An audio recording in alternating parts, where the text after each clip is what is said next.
Hello guys, welcome sa ating channel. Ngayon ipapakita ko sa inyo paano tayo gagawa ng passage plan. Okay guys, are you ready? Tara!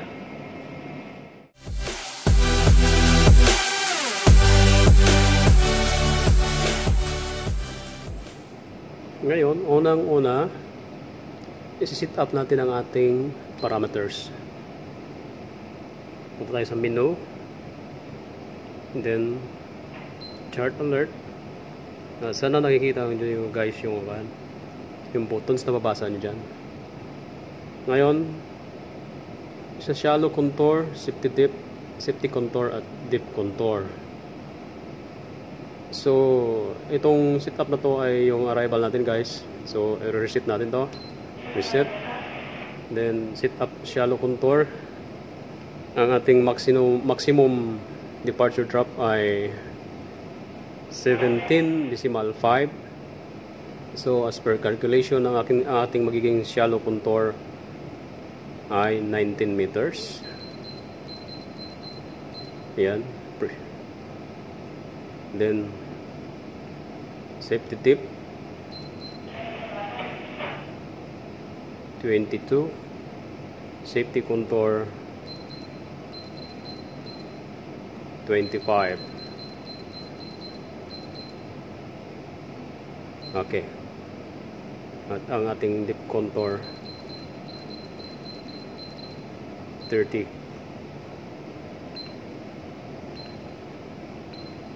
So as per calculation na yan guys, no? Then we just have to click save. Si-save natin yan, ganyan. Click save, yan. Okay, save na. Pansin nyo guys, nagbago yung kulay ng contours dito kasi iba na yung ating parameters. Okay, so close muna natin to. Then I already have prepared the waypoints. So gagawin lang natin ay punta tayo sa plan. So our scheduled next port of call is Singapore. So hanapin lang natin yung ginawa nating route papuntang Singapore. So punta yung plan, then click planning. Yan, then route. Then dito sa route, makikita nyo guys, naka-open na tong Richards Bay to Singapore. Yan, itong may blue, highlighted blue guys. Tapos ang gagawin natin, i-check lang natin, no? Tignan natin kung okay ba yung ating passage plan. So ayan, basically tignan natin ang ating dadaanan kung wala bang mababaw. So dito nasa Puerto pa tayo. Ayan. So then papuntang Singapore na. Ayan, Ocean Passage siya.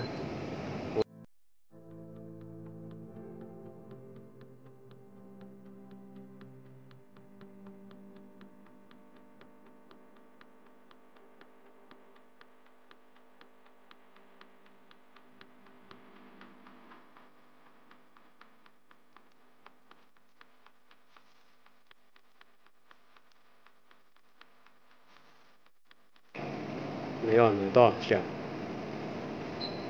So, titingnan natin kung wala siyang nasasagasaan na may mga mababaw o yung may mga bawra, no?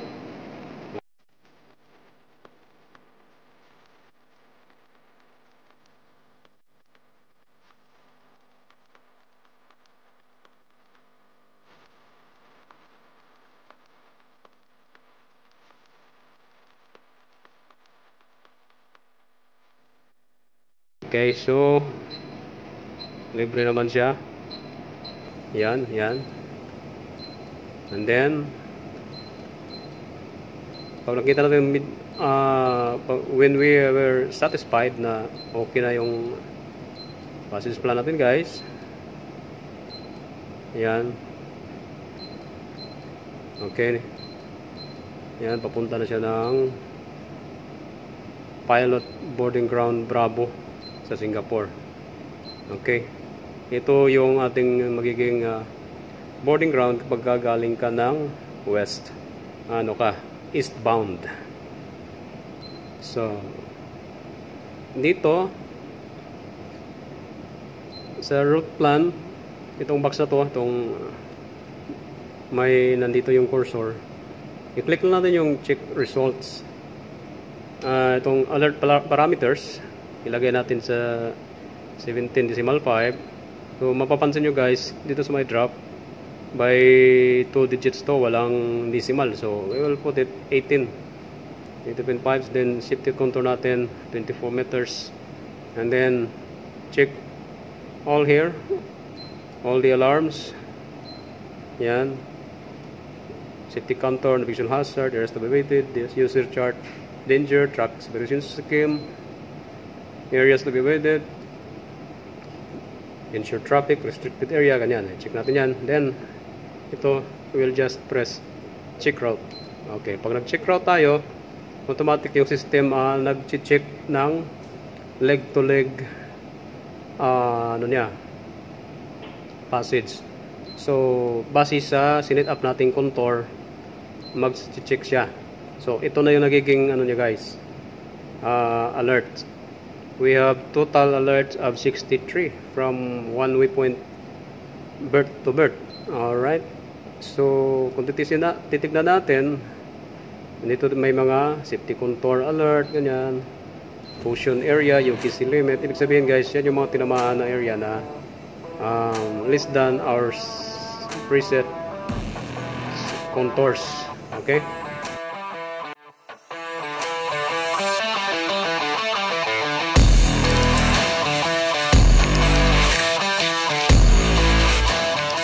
Okay, so once we are sure na clear na guys,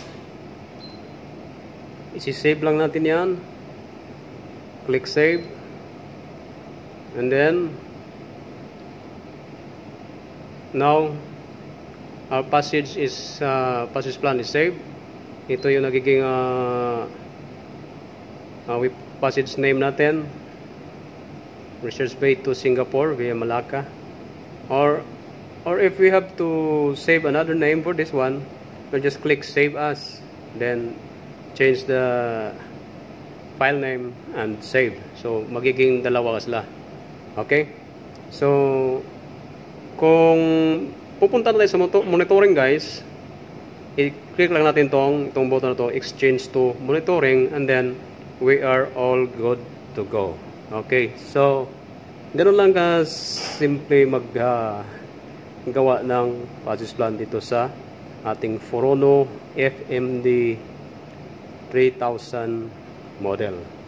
Okay guys, now we have to exit. Okay, so hope nag-enjoy kayo guys at may napulot kayo na mga aral para sa mga, lalo na sa mga ating mga baguhan na mga kabaro, kung mga hindi pa dumaan sa passage planning.